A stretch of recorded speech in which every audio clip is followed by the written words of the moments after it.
Milí priatelia, vitajte u nás v Lednických Rovniach. Sme veľmi radi, že ste sa rozhodli navštíviť náš park, ktorý patrí k jedným najvýznamnejších historických parkov na Slovensku.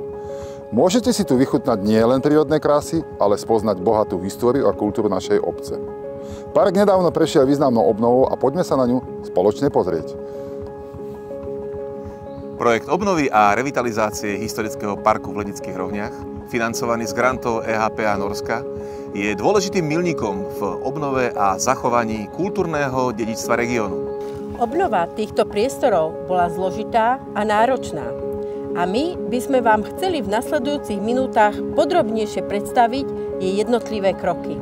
Samotnej rekonštrukcii parku predchádzala príprava a vypracovanie projektovej dokumentácie, ktorá riešila komplexnú obnovu parku. Zámerom obnovy bola revitalizácia parkovej zelene, rekonštrukcia siete chodníkov, obnova súčasných historických objektov, elektrifikácia, osvetlenie a kamerový systém. Odborným garantom projektu bol Krajský pamiatkový úrad Trenčín v zastúpení doktorkou inžinierkou Miroslavou Šichtovou a magistrou Máriou Ružvoňovou. Vypracovania projektovej dokumentácie sa zhostila spoločnosť Obnova pod vedením magistra Michala Hrčku. Možnosť pripravovať projektovú dokumentáciu historického parku v Lednických Rovniach bola pre nás výzva. Krajinárskú zložku a obnovu historickej zelene zabezpečoval a pripravoval inžinier Mladý. Obnovu väčších či menších objektov architektúry ako doplnkových stavieb zase architekt Peter Nižňanský. Od začiatku sme mali na pamäti, že práve tento park je tým najlepším, čo asi na Slovensku máme. Je mimoriadne autentický a po všetkých etapách obnovy môže konkurovať aj iným historickým parkom v Európe. V roku 2020 v rámci grantov EHPA Norska v programovej oblasti Podnikanie v oblasti kultúry, kultúrne dedičstvo a kultúrna spolupráca vyšla výzva na získanie finančných prostriedkov na obnovu a revitalizáciu historického parku. Výzva bola koncipovaná tak, aby majiteľ kultúrnej pamiatky využil získané finančné prostriedky prioritne na jej obnovu, ale aj na organizáciu sprievodných podujatí s dôrazom na udržateľnosť projektu. V rámci prípravy žiadosti obec získala dvoch partnerov projektu.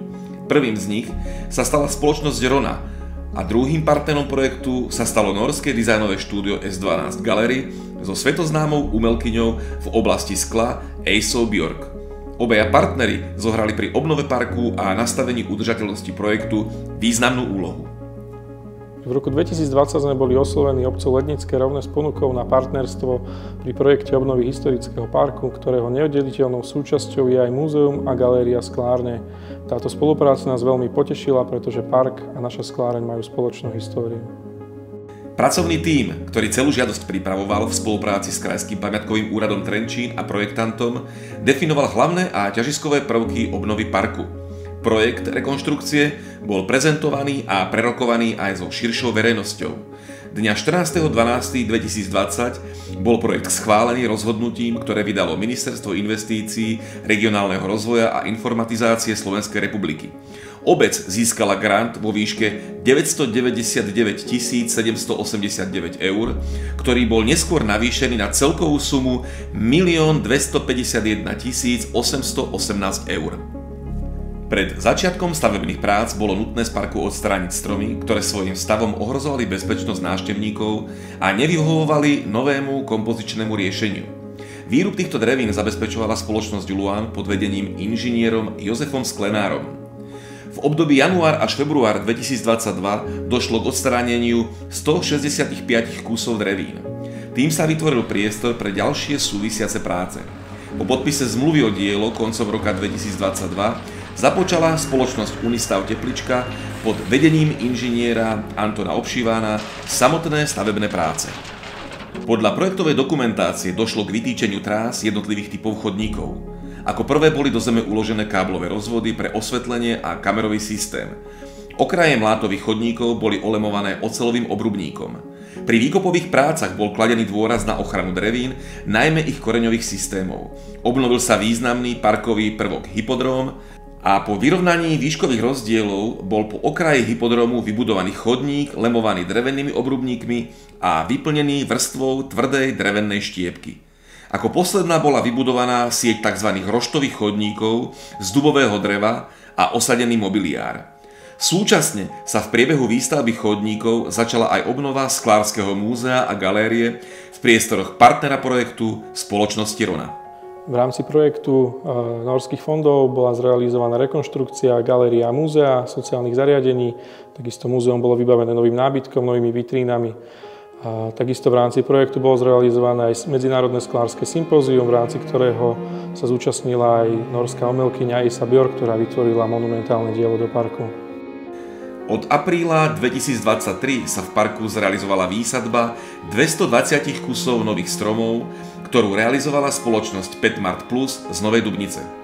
Stavebne sa prvá etapa rekonštrukcie parku ukončila v júli 2023. Ďalšie finančné prostriedky z fondov EHP a Norska umožnili obci zahájiť druhú etapu obnovy parku.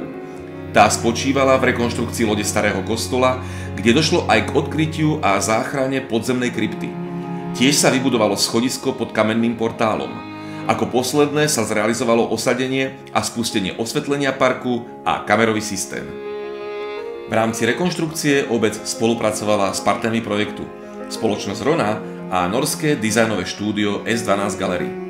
Zámer a myšlienka tejto spolupráce spočívali v tom, že štúdio S12, respektíve umelkyňa Asa Björk, navrhne a vyrobí sklársky monument, ktorý bude umiestnený v priestore obnovenej jazdeckej lúky.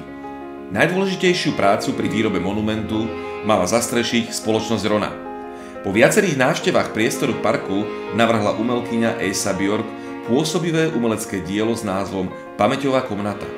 Jeho sklené časti boli vyrobené v rámci sklárskeho sympózia Rona 2022. Nosnú kortenovú konštrukciu diela dodala remeselná kovácka firma Pavol Rác z Dúlova. Symbióza kovu, skla a okolitej prírody vytvorili pozoruhodné miesto na oddych. Pamäťová komnata sa stala neoddeliteľnou súčasťou parku a vyhľadávaným umeleckým dielom sklárskeho umu a kováckej zručnosti. Umelecké dielo, ktoré bolo osadené v historickom parku v Lednických rovniach, bolo pre nás veľkou výzvou. Veľkou výzvou preto, že sa nejedná o štandardný kovácky výrobok. Norská umelkyňa navrhla veľký monument, kde sa spájalo kov a sklo dokopy. Táto práca bola náročná, ale výsledok, ktorý stojí v parku v Lednických rovniach, myslím si, že skutočne stál za to. Významnou zložkou obnovy a revitalizácie parku boli kultúrne aktivity zamerané na zviditeľnenie tohto historického skvostu. Dôraz sa kládol na udržateľnosť projektu so zameraním na oslovenie rôznych skupín obyvateľstva a menšín. V areáli parku a jeho bezprostrednom okolí sa uskutočnili viaceré aktivity. Prvé podujatie bolo určené deťom vo forme rozprávkového parku pri príležitosti Medzinárodného dňa detí.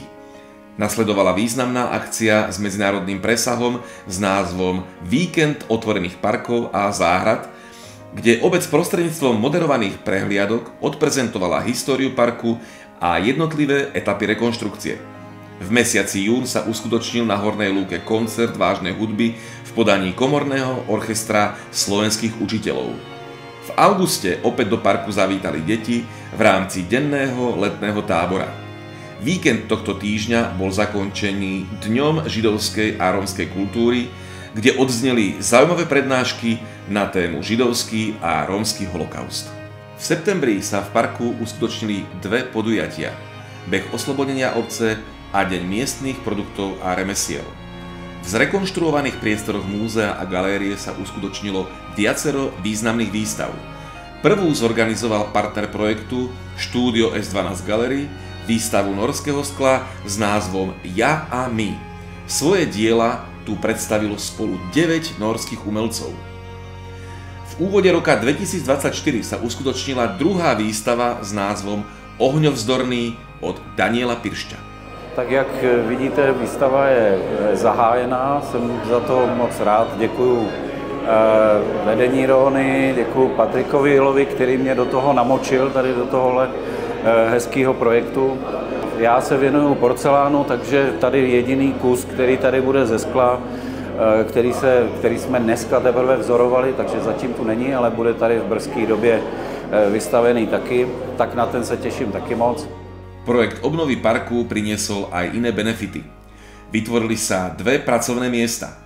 Prvým bola pozícia záhradníka parku, ktorý zabezpečuje jeho priebežnú údržbu. Druhé pracovné miesto vytvorila spoločnosť Rona. Ide o pozíciu pracovníka múzea a galérie, ktorý sa stará o ich prevádzku. V rámci obnovy boli umiestnené označenia a popisy jednotlivých prvkov parku a návštevný poriadok. Z prostriedkov grantu bola financovaná aj výroba a dodanie predajných stánkov na remeselný jarmok a tiež pútavý stolový kalendár na rok 2024 venovaný projektu obnovy. Priestor parku bol obohatený aj o ďalšie dve umelecké diela od významných norských autoriek.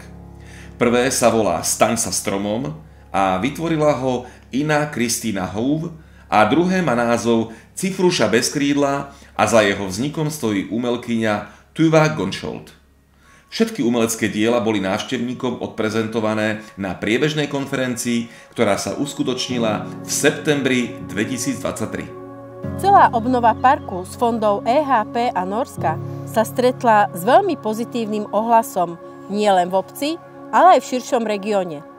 Táto významná investícia veľkou mierou prispela k záchrane kultúrnej pamiatky, ktorá zachytáva vývoj záhradnej architektúry na Slovensku. Sme veľmi radi, že aj vy ste mohli byť súčasťou tohto projektu.